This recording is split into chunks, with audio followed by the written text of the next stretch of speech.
So it finishes Arsenal 3, Southampton 1. Is it fair to say that the rhetoric around this is different to Manchester City's victory? Because Arsenal was so dominant in this game. Yeah. This wasn't about Saints missing chances. This was just Arsenal not being able to put this to bed. Yeah, absolutely.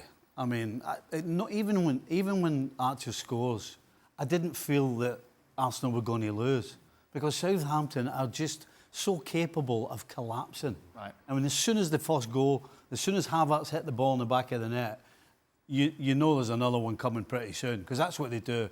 They fight and they battle and they try, but when there's a crack appears, oh my goodness, it just winds every minute the game goes on. So, yeah, this was never in doubt for me. Yes, they were behind, but no, they were good for their one. In extra time yesterday, Shaq, you were adamant that Arsenal need to go out and buy a centre forward in January to guarantee the title. Yeah. Havertz took his goal wonderfully well. Yeah. I thought the way he took his goal really was special and very well finished. And as these numbers will attest, is having a good calendar year. Although I have to say I'm always a little bit careful about calendar years with Arsenal. We've had because they don't help your argument. I don't understand this kind of fascination about calendar years. Isn't this when he changed his position? I do not understand this fascination with Arsenal and calendar years. No one Premier League season is over a calendar year. You're in the stubborn chair. No, I'm not. Fantastic. Fantastic. Yes, you are. Well, I'm in the stubborn chair, but no, I'm not with Havertz. But you changed his position, you put him up top, and he's been brilliant. He has been this was a very good performance by Kai Havertz. Yeah. I thought this was a very good performance, to Stevie's point, from Arsenal once they went behind. I thought the first half, you're just kind of waiting for Arsenal to get good. And it just kind of tumbled along without really, convincing you. And then all of a sudden they go behind.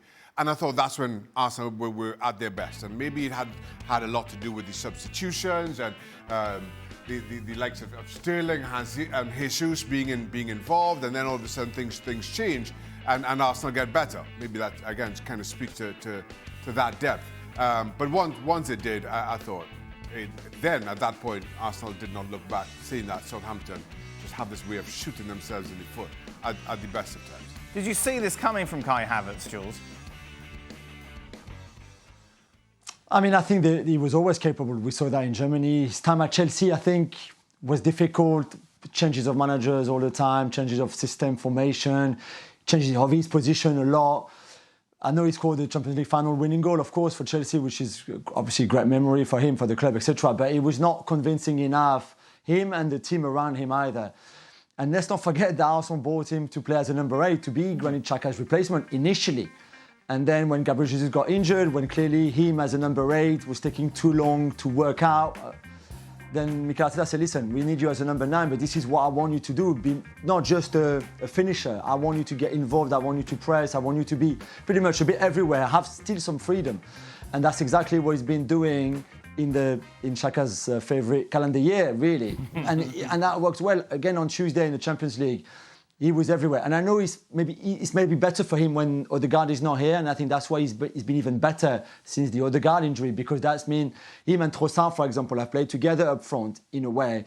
And Kai can be the number 9 or the second striker. He can go wide. There's always someone then in his position than if he's the lone striker. So that has worked out really well. But even before the Odegaard injury, I think he improved in his finishing, in how clinical he could be, because before he used to miss quite a lot of chances, let's be honest. And now, as we saw today, for example, how well he took his goal. And I find him far more clinical than he ever was before. How much credit should Arteta get for this, Steve? I think you've got to go back to what Jules said. He wasn't bought to play centre forward. I mean, let's be honest, Arteta's fallen into this a little bit. I think all the credit has to go to Havertz, because with Jesus getting injured, Havertz had to go up front. Along with the fact that where he bought him to play, it wasn't working. So I'm not really sure you can go around patting Arteta too much on the back for this change. Oh. It was more, I think he was more pushed into it. So he's lucky. Yes.